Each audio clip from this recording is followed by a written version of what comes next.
She should eat somewhere else. Places like this aren't made for wheels. The voice cut through the diner like a blade, loud, mocking, and impossible to ignore. 3 bikers in patched leather vests stood near the front, laughing as one leaned over and tipped her wheelchair back. Not hard, just enough to send her rolling into the side of a booth. Silverware clattered to the floor. A coffee cup shattered near her feet. She didn't scream. She didn't even speak. But the boy by the window saw everything, and so did his father. Exactly 30 minutes later, a military green SUV rolled up in front of the diner. 3 Marines stepped out, and the entire room fell silent. If you believe respect should never depend on appearances, comment "respect" to stand with every veteran who's ever been overlooked, and subscribe to Military Stories for more stories that honor quiet courage. Grace Torres sat in her usual spot, the far left corner of the Rusty Fork Grill, just beneath the clock that always ran 5 minutes slow. It was the kind of place where the coffee burned your tongue and the vinyl booths creaked if you leaned back too hard. But Grace liked it that way. Predictable, simple, safe. She wore her Marine Corps pin on the collar of a faded work shirt and rolled silverware into napkins with the quiet precision of someone trained to assemble rifles under fire. The manager gave her short shifts during the lunch rush, nothing too heavy. She never asked for more. She didn't have to. Grace was 45, a former staff sergeant who'd served 2 tours in Fallujah. The last one had taken her left leg and a good chunk of the trust she once had in the world. Her wheelchair squeaked slightly every time she shifted weight, but she preferred it to the prosthetic. It was honest. Her hands, though calloused, moved with a kind of grace you didn't expect from someone who'd seen that much sand, blood, and noise. She kept her routine tight. Roll, fold, place, repeat. The quiet helped her breathe, and on most days, that was enough. The customers here rarely bothered her. Some nodded respectfully, others avoided eye contact like her missing leg made them uncomfortable. Grace didn't mind. She wasn't here to be noticed, just to keep busy, keep steady. A worn leather wallet sat in the pocket of her flannel coat containing a single photo, one of her and her unit before the blast. Her smile in that image was wider than any she'd given in years. She hadn't taken it out in a long time. Didn't need to until today. Because today, the piece she'd stitched together with quiet corners and second-hand uniforms was about to be ripped open. The kind of noise that didn't just break silence, but spit on it, was about to walk through that front door. The door slammed open with the kind of force that rattled the ketchup bottles on the counter. 3 men stepped in, boots, heavy jackets, and loud leather vests patched with names like Tank, Goose, and Blade. Their laughter hit first. Rough, sharp, the kind meant to claim space whether it was given or not. Grace didn't flinch, but she felt it. A shift. The air thickened like right before a dust storm. Tank was the ringleader. Broad shoulders, sunburnt neck, and a permanent sneer that made everything sound like a threat. He spotted Grace almost immediately. "Well, look what we got here," he grinned, nudging his buddies. "Someone roll in from the VA?" Goose chuckled. "Nah, that's Combat Barbie. Bet she's just here for the sympathy tips." Grace didn't rise to it. She kept folding napkins, setting each one down with calm care. She'd heard worse. In war zones, insults didn't land the same. But in diners like this, where people looked away instead of standing up, they had a different kind of weight. Blade sat down at the counter, pounding the bell for service. "Hey, we getting menus or just staring at the help?" Grace wheeled herself over, posture steady. "Would you gentlemen like today's special?" she asked, voice flat but controlled. "Sure thing, soldier girl," Tank smirked. "Roll it over." His voice carried, too loud for the size of the room on purpose. "Funny they let people like you serve food," Goose chimed in. "She probably sat behind a desk typing reports and calling it war." Grace didn't turn around. She didn't have to. The next moment did it for her. Blade stood up suddenly and followed her, moving like he'd been dared to. "You deaf, soldier girl?" he slurred. "We're talking to you." Grace glanced over her shoulder, not in fear, but calculation. Blade was bigger than her, but sloppy, the kind of threat you don't engage in unless forced to. He stepped closer, then he grabbed the handles of her wheelchair, No warning, no permission. Before Grace could react, he yanked the chair forward with a violent jerk. The front wheel clipped the leg of a nearby table. The tray flew from her lap. Hot coffee splashed against her arm. A fork skittered across the floor. And then came the sound Grace hadn't heard in years. Her own body hitting the ground, hard. Her right leg twisted underneath her. The prosthetic bent awkwardly. Pain lanced through her hip as the metal pressed into bone. The diner went dead silent. A busboy froze mid-step. The waitress behind the counter gasped but didn't move. A couple near the window stared into their drinks. No one stood up. No one said a word. Blade laughed. So did Tank and Goose. It wasn't loud now. It was meaner, quieter, satisfied. On the floor, Grace lay still, her hands pressed against sticky tile. Coffee soaked into her jeans. Her wallet had spilled open nearby, and from it slipped a folded, faded photograph. Her unit, years ago, standing proud in the desert sun. Someone had written on the back in permanent marker, "She carried us every damn time." Grace didn't cry, but the silence in that diner had never felt heavier. Grace pushed herself up slowly, not because she was weak, but because the moment demanded it. Her hands moved with trained precision, her jaw locked, her breath steady. No one helped her. The laughter had faded now. The bikers leaned back like they owned the room. Tank muttered something under his breath about government handouts, but no one even responded. Grace reached for her chair, uprighted it with one firm motion, and climbed back into it like she had 100 times before. Her face didn't flinch, but her uniform, her jeans, her shirt, her Marine Corps pin were soaked in coffee and silence. A crumpled napkin brushed past her wheel. She didn't even bother to wipe the stain. At the front window, a boy around 9 sat frozen in his seat, wide-eyed. He hadn't blinked in a while. "Dad," he whispered, "is that lady a soldier?" His father turned to look. A middle-aged man in a weathered ball cap, his jacket lined with old campaign patches. "Desert Storm, 2nd Marine Division." He didn't answer right away. He looked at Grace, at her steady hands, her clenched jaw, her wet sleeves, and at the photo on the floor beside her, the one with the word "carried" scrawled on the back. Finally, he said, "Yeah, Tommy, she's a real one." Then he stood up calmly, quietly, walked toward the door, and pulled out his phone. Outside, the light had turned gold. The town lay quiet in its afternoon lull. The man stood on the gravel beside his pickup and brought the phone to his ear. "Yeah?" he said. "This is Sergeant Daniels. I need to report something." He paused. "No, not official. Personal civilian ground, but it concerns one of ours." He paused again. "You're going to want to send a team. Trust me." Inside, Grace sat still at her corner table, adjusting the sleeve of her flannel shirt. Her hands moved over her lap like they were brushing off dust, but they lingered at her chest just long enough to press against her heart. She didn't know it yet, but they were already on the way. 30 minutes passed. The bikers had grown louder, more relaxed, like nothing had happened. Tank waved for a refill. Goose played with a butter knife. Blade leaned back in his chair and propped his boots on the table, his laughter rising again whenever someone dared to look his way. Grace stayed in her corner. She didn't speak. She didn't serve. Her posture was upright, hands folded neatly like she was bracing against something invisible. The photo had been returned to her wallet, but her uniform still carried the stains. Then it started with the sound of tires on gravel, the kind of sound that didn't belong to a regular car.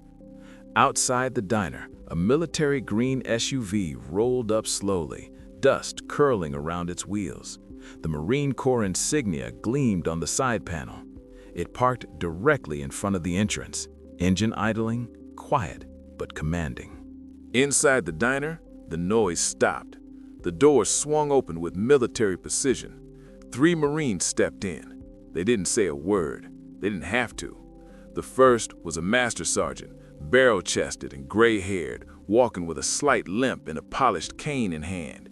His eyes swept the room like he was checking the perimeter. Behind him came a younger Marine, tall, clean-cut, pushing an empty wheelchair. The third was a female captain, her uniform adorned with a row of ribbons and combat medals that shimmered under the fluorescent lights. Her presence alone shifted the air. The silence in the room thickened. Even the waitress stopped mid-step, her tray tilting slightly. The bikers froze. Goose slowly dropped his knife. Tank blinked like he didn't understand what was happening. Grace didn't move until the master sergeant stopped directly in front of her table. He stood tall, squared his shoulders despite the limp, and offered a textbook salute. "Staff Sergeant Torres," he said, his voice gravel and steel, "forgive our delay."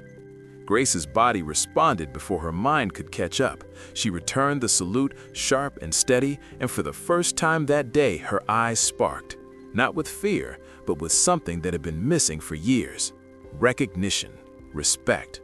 The diner held its breath. No one moved. No one spoke. The three Marines stood like statues, uniforms crisp, boots unmuddied by the dirt of the world outside. The kind of presence that didn't ask for silence, it commanded it. The female captain stepped forward, eyes fixed on Grace. Her tone was calm, but every syllable landed with authority. "We received a call from one of ours. He said a decorated Marine had been publicly harassed on civilian ground." She let her gaze shift slowly, deliberately. It landed on the corner booth, on Tank, on Goose, on Blade. The laughter was gone now. Tank's jaw clenched. Goose looked down. Blade shifted in his seat, suddenly too aware of how loud he'd been just minutes before. The captain's voice remained level, and that physical assault was involved. Grace shook her head slightly. "It's nothing," she murmured. "Just words. It didn't carry." The master sergeant did not flinch. "With respect, Staff Sergeant, it is not nothing," he replied, loud enough for the entire diner to hear. "Nobody touches one of ours, not in combat, not in peace, not ever." The younger Marine stepped forward, eyes locked on the bikers. "Staff Sergeant Torres led our unit through Fallujah. She pulled 3 men out of a Humvee after it was hit. I was one of them." Grace looked up, recognition dawning. "Private Jenkins," she said, voice soft. "Corporal now, ma'am," he nodded. "Thanks to you." At the counter, a sound. The boy from earlier, Tommy, stood up slowly. His father stood beside him. A subtle nod passed between them. Then across the room, an elderly man in a Korean war cap rose to his feet. No words, just a silent salute. A woman near the door followed. Then 2 National Guard members in civilian clothes. Within seconds, half the diner was standing, back straight, shoulders squared, a wall of quiet, dignified solidarity. Goose sank into his booth. Tank looked away. Even Blade didn't speak. For the first time since they walked in, the bikers didn't own the room. Grace did, without raising her voice, without leaving her chair. A week passed. The sign out front was no longer the same. The rusty old metal that once read Rusty Fork Grill had been replaced with a wooden board, freshly painted in deep navy blue. Home Front Cafe, where respect is always on the menu. Inside, the changes were quiet but unmistakable. The back wall now held a framed display of local veterans, photos, unit names, service years, some in dress blues, some in worn fatigues, all of them staring forward like reminders of what sacrifice looked like. The table where the bikers once sat stayed empty, not because anyone banned them, but because no one wanted to sit there. Not anymore. Grace still came in every afternoon, still folded napkins, still moved with the same quiet precision. But now her Marine Corps pin was no longer tucked beneath her collar. She wore it out in the open, and taped to the back of her wheelchair was a small American flag patch, faded but proud. Customers stopped to greet her now. Some offered thanks, others simply nodded, eyes lingering on the plaque above her booth. Reserved for those who served. All gave some gave more. Dave, the manager who once froze behind the counter, had changed too. He wore a pressed shirt now, a tie with a small flag pin clipped near the collar. He hired 2 more veterans that week, one in the kitchen, another for weekend shifts. Melissa, the young waitress, asked Grace about military ranks between tables. She now recognized the difference between staff sergeant stripes and captain bars. She even knew which questions not to ask, lessons Grace taught her gently. The Marines, they came back. Every Thursday at 1800 hours sharp, the same green SUV pulled into the lot. Sergeant Wilson, Captain Rodriguez, Corporal Jenkins, they sat at Grace's table without formality, without speeches. They just shared coffee and silence and memory. What had started as a single moment of cruelty had become something larger, a diner reborn, a town reminded, a woman no longer invisible. Grace didn't smile much, but when she did, like she did now, listening to Jenkins tell some half-true story from Fallujah, it reached all the way to her eyes. One evening, just as the sun dipped behind the Montana hills, the door to Homefront Cafe opened again. A young man stepped in, barely out of high school, stiff in a new Army uniform. His cap was clutched tightly in both hands, his eyes wide and unsure. He stood there like he wasn't sure if he belonged. Grace noticed him immediately. She wheeled herself forward without hesitation, her flag patch catching the warm glow of the setting sun through the diner windows. "First deployment?" she asked softly. He nodded. "Shipping out tomorrow morning, ma'am." She gestured to the empty chair at her table. "Sit down. Coffee's decent. Company's better." He hesitated. I wouldn't want to intrude." "You're not intruding, soldier," she said with a calm smile. "You're continuing a tradition." As he settled in, Sergeant Wilson raised his cup. No words, just a silent toast. Around the diner, veterans lifted their mugs, some with hands that trembled slightly, others with posture still sharp from years of discipline. No one spoke. They didn't need to. The message was clear. You are seen. You are one of us. You'll never stand alone. Since that day, the town had changed. Grace had been invited to speak at the local high school. She told the students what the uniform meant. Not war, not glory, but discipline, purpose, carrying others when they can't walk themselves. Business owners started offering discounts to veterans without being asked. A small memorial had been approved for the town square, a black stone with simple words carved in silver, to those who served with dignity and those who stood with them. Jack and the bikers never returned. Rumors said Jack lost his job, something about a video, something about public conduct. Grace never asked. She had more important things to focus on, like the young female recruit who now came for coffee every Sunday, asking about basic training, or the Vietnam vet who finally wore his medals again after 40 years. Outside, the SUV waited in the fading light. A note taped to the window read, "We always come back for those who never quit." And inside, surrounded by silence, coffee, and kin, Grace Torres finally felt home. If you believe no veteran should ever stand alone, comment respect and share their story on Military Stories.